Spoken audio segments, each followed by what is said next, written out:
నమస్తే, నేను మీ కుప్ప పద్మిని. ఇన్నాళ్ళు మీ సపోర్ట్ ని నాకు అందిస్తూ, మీ ప్రేమని నాకు అందిస్తున్న ప్రతి ఒక్కరికి కృతజ్ఞతలు. ఇప్పుడు చూడబోతున్న ఈ వీడియో కూడా ఖచ్చితంగా మీకు ఉపయోగపడుతుంది.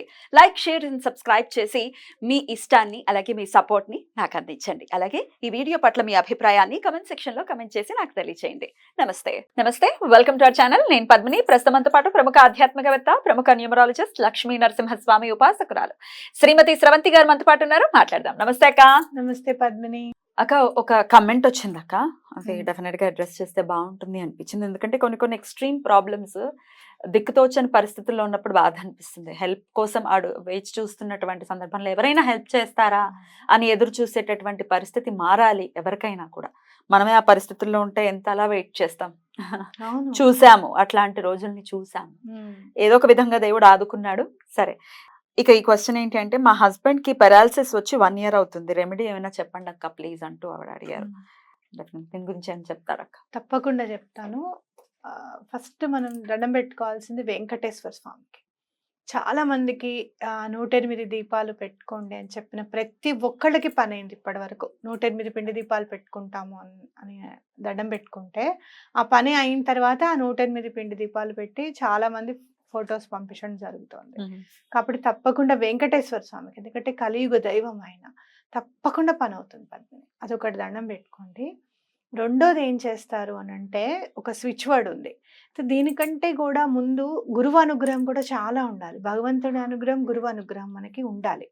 అలా అనుకున్నప్పుడు గురుచరిత్ర 13వ అధ్యాయం చదివితే ఎలాంటి రోగమైనా కూడా సంస్కరిస్తారు, తగ్గించేస్తారు స్వామి అనేది ఖచ్చితంగా. మనం గురుచరిత్ర 13వ అధ్యాయం చదువుతుంటే చాలా ఆనందం వచ్చేస్తుంది అన్నమాట. అందులో దత్త సాంప్రదాయంలో ఉన్నది ఏంటి అంటే, నువ్వు ఏదైతే తినకూడదో ఫర్ సపోజ్ రోగానికి అది తినకూడదు, అది పెట్టి ఆ రోగాన్ని హరింపజేస్తారు. అది చాలా ఆశ్చర్యం అనిపిస్తుంది. ఎందుకు లొంగవు అని రోగంతో ఒక రకమైన ఫైట్ అనుకోవచ్చు. అంతే. నేను ఎంత డైట్ చేసినా గాణగాపురం వెళ్ళినప్పుడు మాత్రం భోజనం మానలేదు. ఎందుకు అని అంటే, నేను ఇప్పుడు భోజనం తినకూడదు కదా, ఏదైతే తినకూడదో అది పెట్టి మనకి రోగాన్ని హరిస్తారనమాట. మీకు 13వ అధ్యాయం చదివితే కూడా అదే అర్థమవుతుంది. కడుపులో నొప్పి, అన్నం తినకూడదు. అలాంటి అతనికి పంచభక్ష పరిమాణాలు వండించి పెట్టిస్తారు స్వామి. ఇప్పుడు తిను, నువ్వు ఏం కాదు నీకు అని. కాబట్టి అది చదువుకోండి. అలాగే స్విచ్ వర్డ్స్ అనేవి చాలా బాగా పనిచేస్తాయి పద్మిని. ఎంత బాగా పనిచేస్తాయి అని అంటే, అసలు నేను చెప్పినట్టుగా చదువుతూ ఉండండి అంతే. ఉల్ఫ్ మ్యాజిక్ బిగిన్ నౌ అనేది మాత్రం మీరు రాసేసి తల కింద పెట్టండి. ఒకటి ఎలా రాయమంటారు ఒకసారి చెప్పండి. ఉల్ఫ్ మ్యాజిక్ బిగిన్ నౌ ఇంత చిన్న పేపర్ మీద పొడుగ్గా రాసేసి తల కింద పెట్టేసేయండి. వైబ్రేషన్ అందుతూ ఉంటుంది. అలాగే కుంజిత పాదం శరణమేమో స్నానం చేసిన తర్వాత దండం పెట్టుకోండి తప్పకుండా.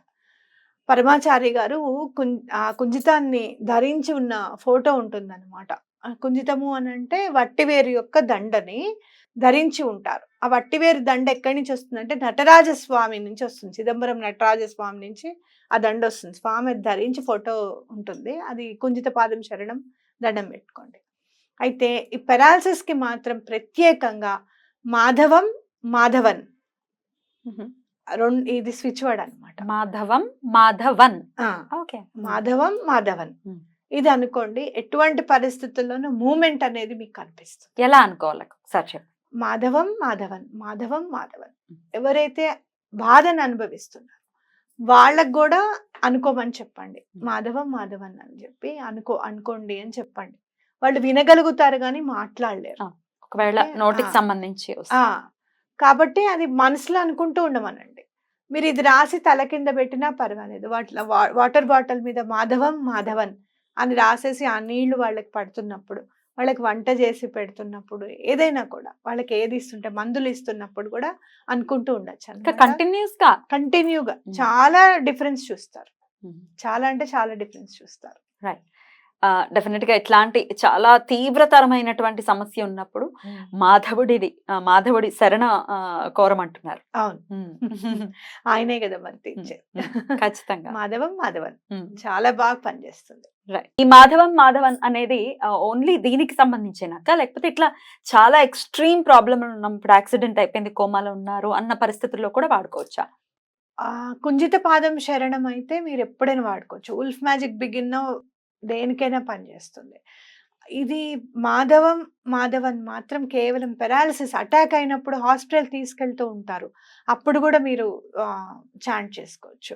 లేదు హాస్పిటల్‌లో ఉన్నారు ఇప్పుడు. అటాక్ వచ్చి హాస్పిటల్‌లో ఉన్న వాళ్ళని కూడా మాధవన్ అది పనిచేస్తుంది.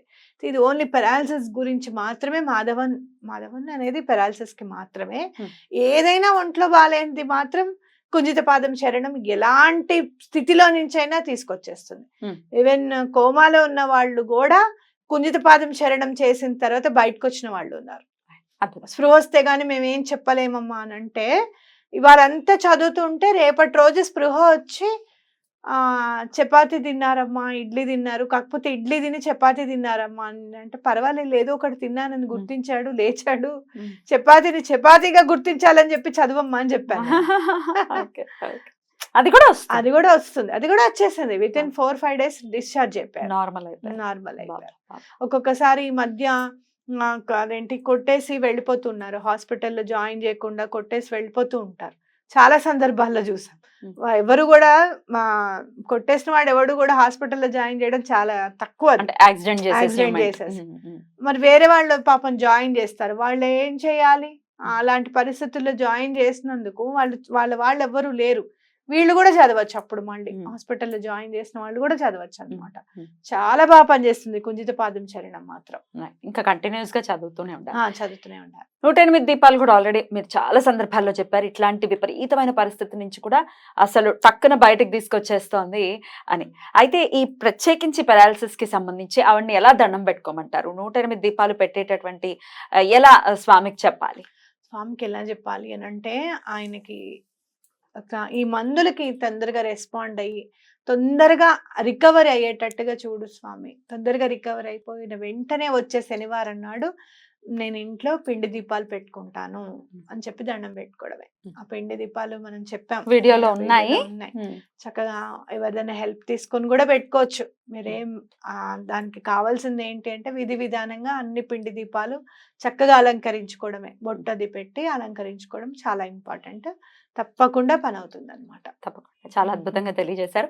ఈ 108 దీపాలకు సంబంధించిన వీడియో కూడా ఉంది. ఒక్కసారి స్రవంతి గారి వీడియోస్ కి వెళ్ళి ప్లేలిస్ట్ లోకి వెళ్ళి చూసినా వస్తుంది, లేకపోతే 108 పిండి దీపాలు బై స్రవంతి అని కొట్టినా కూడా వస్తుంది.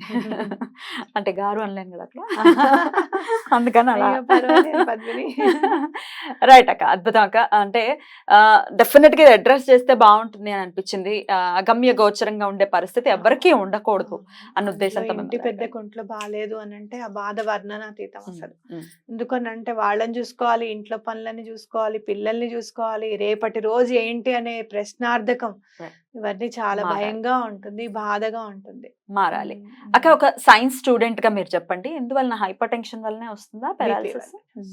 బాగా కోపం ఎక్కువగా వచ్చేసి బీపీ. ఇంకొకటి మీరు ఎప్పుడైనా గుర్తుపెట్టుకోండి, బ్లడ్ ప్రెషర్ మాత్రము ఒక్కసారి వాడడం స్టార్ట్ చేసిన తర్వాత టాబ్లెట్ మానకూడదు అసలు. మీరు ఏమైనా చేయండి తర్వాత.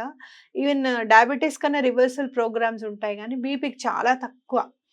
కంపల్సరీ మీరు ఎప్పుడైతే స్టార్ట్ చేశారో ఆ టాబ్లెట్ అనేది వాడడం అనేది చాలా ఇంపార్టెంట్ అనమాట. కోపం ఎక్కువగా తెచ్చుకోకూడదు. ఆ కోపం తెచ్చుకుంటే ఏమవుతుంది అంటే రక్తం చిక్కబడుతుంది. రక్తం చిక్కబడి ఆ స్పీడ్ వెళ్ళాలి అనే దాని మీద ఎక్కువగా పెరిగిపోతూ ఉంటుంది అనమాట. మనకి బీపీ అనేది పెరుగుతుంది, ప్రెషర్ పెరుగుతుంది. చిక్కబడేసరికి ఏమవుతుంది, ప్రెషర్ పెరుగుతుంది. ఆ ప్రెషర్ మన బాడీకి ఎంత ఉండాలో అంతే ఉండాలి.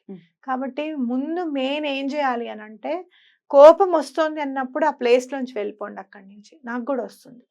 నాకైతే ఎవరన్నా అసందర్భమైన ప్రలాపనలు, పిచ్చి పిచ్చి మాటలు, మనం చూసాను చూడు ఈ ప్రణీత్ హనుమంతుది, అలాంటివి చూస్తే పెరిగిపోతుంది నాకు బీపీ. నాకు తెలుస్తుంది అబ్బా పెరిగిపోతుంది అని చెప్పి. అప్పుడు దీన్ని తప్పకుండా మనం మార్చగలం, ఇది అమ్మవారి చేతుల్లో పెడదాము అని నన్ను నేను సంధాయించుకుంటాను, కన్విన్స్ చేసుకుంటాను. అప్పుడు వెంటనే నాకు రిలీఫ్ వస్తుంది అనమాట. అది నేను తెలుసుకున్నాను. ఎవరైనా తప్పు చేస్తున్నప్పుడు నాకు విపరీతమైన కోపం అనేది వస్తుంది, అప్పుడే నాకు బీపీ పెరుగుతుంది అనేది నేను తెలుసుకున్నాను. అట్లా మనల్ని మనం తెలుసుకోవాలి, ఎక్కడ ఉంది మిస్టేక్, ఏమైతుంది అనేది. వాటర్ ఎక్కువగా తాగడం అనేది చాలా ఇంపార్టెంట్. మెడిటేషన్ హెల్ప్ చేస్తుందా? చాలా హెల్ప్ చేస్తుంది. అందులో భగవంతుడి మీద నమ్మకం ఇంకా హెల్ప్ చేస్తుంది. ప్రాణాయామం ఆ! లాగా obvious. ప్రాణాయామం. నేనేం చేశానంటే అమ్మ ఇక నీకు అప్పచెప్పేస్తున్నాను. ఇది నేను అది. రైట్ అక్క. చాలా అద్భుతంగా వివరించారు. డెఫినెట్ గా ఇది హెల్ప్ అవ్వాలి ఆవిడకి అని మనస్ఫూర్తిగా కోరుకుంటూ thank you so very much అక్క. నమస్తే.